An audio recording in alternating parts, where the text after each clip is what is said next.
रामविलास पासवान की जीवन गाथा। अंग्रेजों भारत छोड़ो, अंग्रेजों भारत छोड़ो का नारा अमल में आ रहा था, यानी देश आजादी की दहलीज पर खड़ा था। 1945 से 46 का समय था। देश में ब्रिटिश शासन के सूर्य का अस्त 1945-46 का समय था। देश में ब्रिटिश शासन के सूर्य का अस्त तकरीबन तय हो गया था।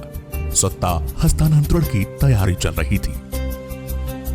5 जुलाई 1946 का वो दिन बिहार प्रांत के लिए कोई सामान्य दिन नहीं था, क्योंकि बिहार के खगड़िया जिले में एक छोटे से गांव शहर बन्नी में जन्म हुआ था एक ऐसे बच्चे का जिसने आगे चलकर न सिर्फ क्षेत्र की जनता का प्रतिनिधित्व किया, बल्कि देश की सबसे बड़ी पंचायत में रहकर देश हित में न जाने कितने फैसले लिए। उस महान जननायक का नाम था रामविलास पासवान, जिन्हें भारत का दूसरा अंबेडकर भी कहा जाता है। एक दलित परिवार में जन्मे रामविलास पासवान के पिता जामुन पासवान और माता सिया देवी को कतई अनुमान नहीं था कि उनके घर जन्मा ये पुत्र रामविलास पासवान केवल गांव जवार में ही नहीं, बल्कि देश विदेश में उनका नाम, बिहार का नाम रोशन करेगा। देश के कोने कोने में उसके लिए नारे लगेंगे।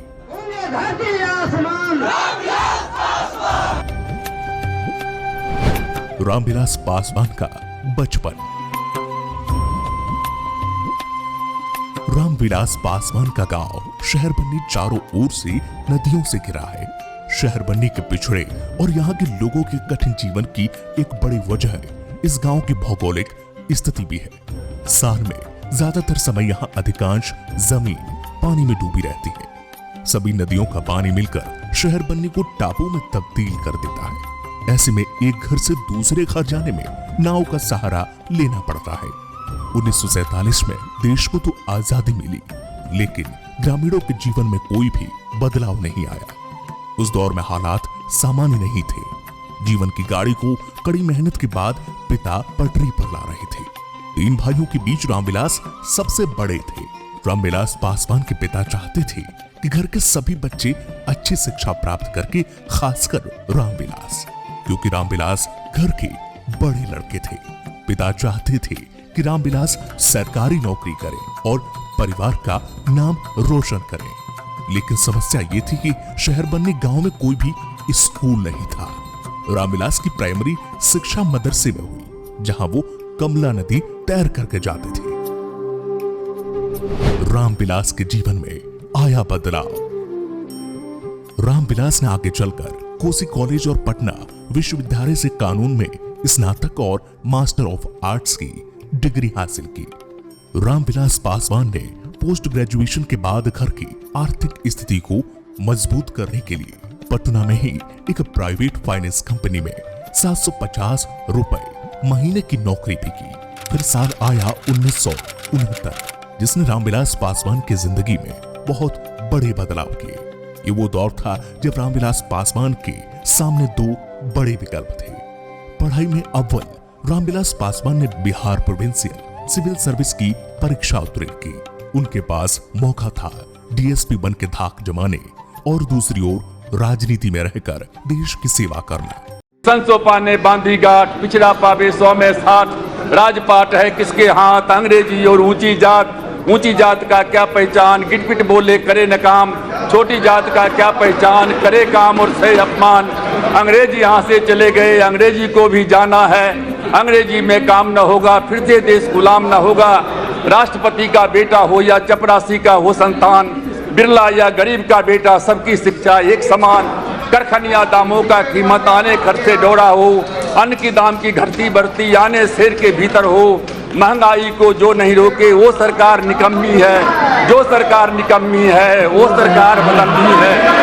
जुल्म करो मत, जुल्म करो मत, जीना है तो मरना सीखो। इस असमंजस की स्थिति में रामविलास पासवान ने अपने दोस्त लक्ष्मी नारायण आर्य की सलाह पर अमल किया। लक्ष्मी नारायण ने रामविलास से कहा था कि पासवान, तुम गवर्नमेंट बनना चाहोगे या सर्वेंट। बस लक्ष्मी नारायण की इसी बात ने रामविलास पासवान की जिंदगी को बदल दिया। यानी अब रामविलास पासवान ने ठान लिया था कि उन्हें गवर्नमेंट ही बनना है। यहीं से शुरू हुई रामविलास पासवान की राजनीतिक पारी। मैं रामविलास पासवान पहली बार 1969 में लड़े चुनाव। रामविलास पासवान 1969 में पहली बार एक आरक्षित निर्वाचन क्षेत्र से संयुक्त सोशलिस्ट पार्टी के सदस्य के रूप में बिहार विधानसभा पहुंचे। 1974 में राजनारायण और बीजेपी के प्रबल अनुयायियों के रूप में लोकदल के महासचिव बने।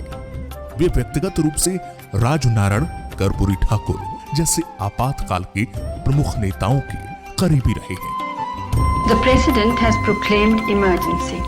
जब इंदिरा सरकार ने 1975 में इमरजेंसी लागू की तो रामविलास ने इसका जमकर विरोध किया और जेल गए। इमरजेंसी लागू होने से हटने तक रामविलास 1977 तक जेल में रहे। 1977 में रिहाई के बाद वे जनता पार्टी के सदस्य बने। जनता दल के ही टिकट पर उन्होंने हाजीपुर संसदीय सीट से 1977 के आम चुनाव में 4 लाख से अधिक मतों से जीत हासिल की, जो इतिहास में दर्ज हो गई। रिकॉर्ड अंतर से ये चुनाव जीतकर वो देश भर में चर्चित हो गए। रामविलास पासवान ने खगड़िया के काफी दूर इलाके शहर बन्नी से निकलकर दिल्ली की सत्ता तक का सफर अपने संघर्ष के बूते पर तय किया। इसके बाद उन्होंने कभी पीछे मुड़कर नहीं देखा। लिहाजा वे 5 दशक तक बिहार और देश की राजनीति में छाए रहे। इस दौरान 1980 के बजट सत्र के पहले ही दिन रामविलास पासवान सदन में बोल रहे थे। इसी दौरान पहली बार सांसद बने संजय गांधी व्यंग्यात्मक लहजे में लोकसभा चुनाव में विपक्ष की करारी हार को लेकर कुछ बोले। इस पर रामविलास पासवान ने उन्हें कड़ी चेतावनी दी। उन्होंने कहा, ये संजय गांधी हम 1969 में विधायक बने थे और अब दूसरी बार लोकसभा में आया हूं, इसलिए मुझसे तमीज से बात करो। मैं बेलछी में नहीं बल्कि देश की संसद में बोल रहा हूं और यहाँ रंगबाजी नहीं चलेगी। और अगर रंगबाजी ही करनी है तो बताओ कहां, फरियाना है, चांदनी चौक में या कन्नौज पैलेस में। इस पर मामला गर्म हो गया और स्थिति बिगड़ने लगी। तब सदन में इंदिरा गांधी बीच बचाव के लिए आगे आए। उन्होंने रामविलास पासवान से कहा, रामविलास जी आप वरिष्ठ हैं, इसलिए संजय गांधी को माफ कर दीजिए। संजय तो न्यूकमर है और उसे अभी संसदीय परंपराओं के बारे में बहुत कुछ सीखना है। यह था रामविलास पासवान जी का निर्भीक और निडर व्यक्तित्व। पासवान देश के 6 प्रधानमंत्रियों की कैबिनेट में मंत्री रहे। राजनीति की नब्ज पर उनकी पकड़ इस कदर थी कि वो एक निश्चित वोट को भी इधर से उधर ट्रांसफर करा सकते थे। यही कारण है कि वह राजनीति में हमेशा प्रभावी भूमिका निभाते रहे। इनके राजनीतिक कौशल का ही प्रभाव है कि उन्हें यूपीए में शामिल करने के लिए तब की यूपीए अध्यक्ष सोनिया गांधी खुद चलकर उनके आवास पर गई थी। 1989 से 2020 तक केंद्र में सरकार बनाने वाले सभी राष्ट्रीय गठबंधन, चाहे यूपीए का हो या एनडीए का, वे लगभग सरकार का हिस्सा बने। वे समाजवादी पृष्ठभूमि के बड़े नेताओं में से एक हैं। देश भर में उनकी पहचान राष्ट्रीय नेता के रूप में है। 1983 में बनाई दलित सेना। रामविलास पासवान ने 1983 में दलित मुक्ति और कल्याण के लिए एक संगठन दलित सेना की स्थापना की। दलित सेना बनाकर पासवान ने 5 दशकों से भी ज्यादा समय तक की राजनीति की डोर को पकड़ कर रखा। 1989 से 1991 9वीं लोकसभा कैबिनेट केंद्रीय मंत्री श्रम एवं कल्याण। रामविलास पासवान 1989 में लोकसभा के लिए फिर से चुने गए और फिर विश्वनाथ प्रताप सिंह सरकार में केंद्रीय श्रम और कल्याण मंत्री बने। इस दौरान उनकी उपलब्धि केवल मंडल के मुद्दों तक ही सीमित नहीं थी।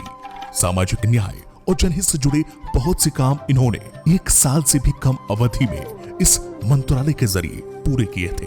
उसी समय मंडल आयोग की सिफारिशें भी लागू की गई थी। 1996 में उन्होंने लोकसभा में सत्तारूढ़ गठबंधन का भी नेतृत्व किया। उस समय तत्कालीन प्रधानमंत्री HD देवगौड़ा राज्यसभा के सदस्य थे। उसी साल वे पहली बार केंद्रीय रेल मंत्री बने। उन्होंने 1998 तक उस पद को संभाला। रेलवे में उनका सबसे बड़ा योगदान ये रहा कि उन्होंने 57,000 चतुर्थ श्रेणी के अस्थायी कर्मचारियों को नियमित कराया। 2000 में पासवान ने जनता दल से आगे होकर लोक जनशक्ति पार्टी का गठन किया।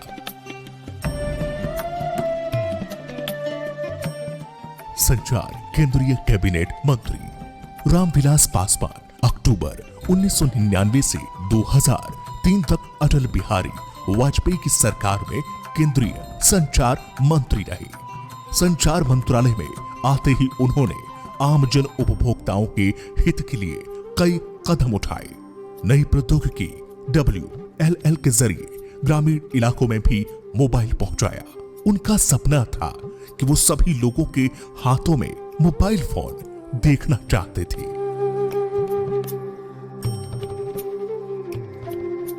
इस्पात, रसायन और उर्वरक मंत्रालय वर्ष 2004 में डॉक्टर मनमोहन सिंह के नेतृत्व में गठित यूपीए में पासवान को ऐसे 3 मंत्रालय मिले थे जिनका कार्यभार उनके पास 5 साल तक रहा। ये तीनों मंत्रालय उद्योगों के साथ आम जनों के हित सीधे मंत्रालय से जुड़े थे। रसायन और उर्वरक मंत्रालय में जनता से जुड़े दवाओं का उत्पादन, उनकी कीमतों पर नियंत्रण, किसानों के द्वारा खेती में इस्तेमाल किए जाने वाले उर्वरक, कीटनाशक, दवाओं जैसे मामले हैं। पासवान ने अपने कार्यकाल में उर्वरक की कीमतों को तमाम दबाव के बावजूद स्थिर बनाए रखा। उनकी आपूर्ति को सुविधाजनक बनाने की कोशिश की। रामविलास पासवान ने ऐसे समय में लोगों की सहायता की जब निजी क्षेत्र के कर्मचारियों की छटनी हो रही थी। इस दौरान रामविलास पासवान ने इस्पात कंपनी के कर्मचारियों को स्वर्ण मुद्रा दी।